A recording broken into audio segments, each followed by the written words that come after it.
Ce n'est pas un virus où je te touche, tu attrapes le virus, tu meurs. On n'est pas du tout là-dedans, on n'est pas dans un jeu vidéo, on n'est pas dans le film Contagion. On est sur un virus qui se rapproche plus du virus de la grippe ou de la gastro.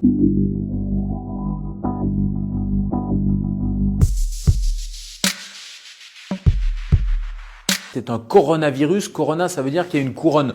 Donc c'est la forme de ce virus. C'est pas un mystérieux virus chinois comme on l'entendait au début. Il n'est pas mystérieux parce qu'on a sa carte génétique. Ce n'est pas une bactérie, c'est un virus. Il mute et c'est pour ça qu'il fait peur. Et au début, les collègues chinois se sont un peu inquiétés parce qu'ils ont vu qu'il avait une forte mortalité. Mais plus le temps a passé, plus on s'est aperçu qu'il n'était finalement pas si méchant que ça.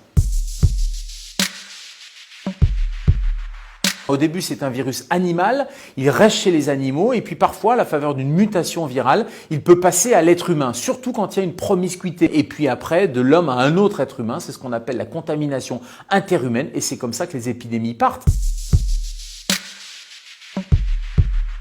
Je vous prends juste un exemple. Le virus de la gastro-entérite, il va rester 2 mois sur un objet. Le virus du coronavirus, en fonction de la matière, du plastique, du métal, c'est entre quelques heures jusqu'à 4 ou 5 jours. En tout cas, si vous recevez un objet de Chine, le temps de transport, de stockage, de fabrication, etc., il n'y a pas de risque.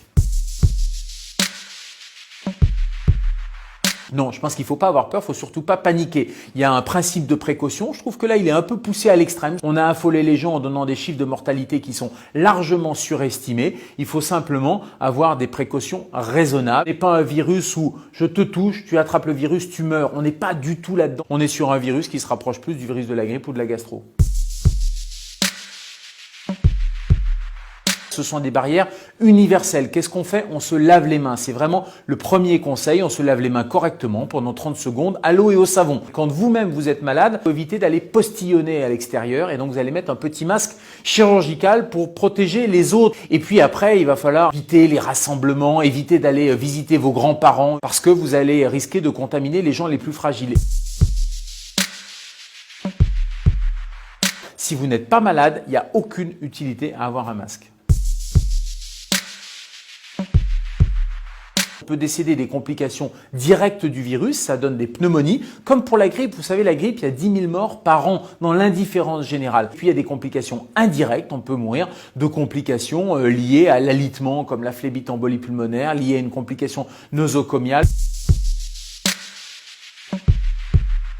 Compare autant avec la grippe et en même temps, il y a plein de gens qui disent c'est pas la grippe. C'est vrai que c'est pas la grippe, c'est pas la même famille, sauf qu'on le compare parce que les symptômes sont les mêmes. Vous avez le nez qui coule, un petit peu de fièvre, des douleurs musculaires et puis la mortalité, elle est finalement assez proche de celle de la grippe. La mortalité de la grippe, c'est 0,1%. Le coronavirus au début, c'était 10-15%. On est en train de revenir à des chiffres beaucoup plus raisonnables parce que les chiffres initiaux, c'était le début de l'épidémie, c'était en Chine avec des gens qui arrivaient à l'hôpital dans un état extrêmement grave. Mais maintenant, quand on fait des études en population générale, tous les gens qui sont contaminés et qui vont pas tous à l'hôpital, eh bien la mortalité elle est relativement faible, en tout cas largement inférieure à 1%.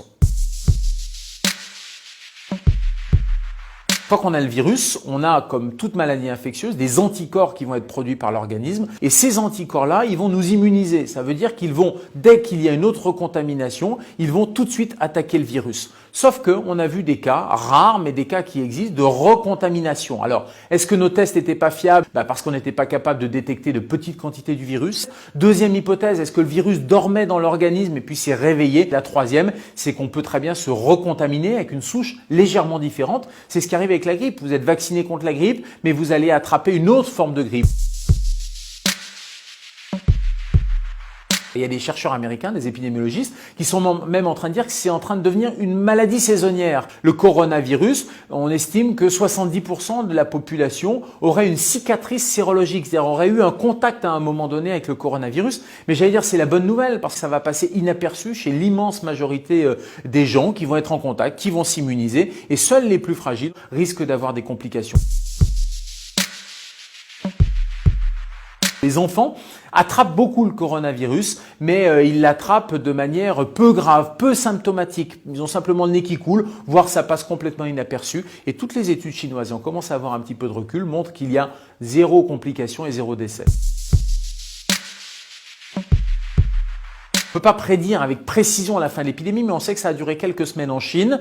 On voit très clairement que les cas maintenant redescendent et on sait surtout que comme toutes les épidémies, ça évolue en plusieurs phases. Après la phase 3, le fameux stade 3 avec le pic épidémique, on va avoir une décrue. On va avoir un élément aussi intéressant, c'est le réchauffement puisqu'on arrive au printemps et il est probable que ce type de virus, comme les autres virus hivernaux, diminue. Donc j'espère grandement qu'à l'arrivée des beaux jours, vous pourrez vous faire la bise. Ceci dit, les mesures préventives, elles sont valables tout le temps pour tous les virus.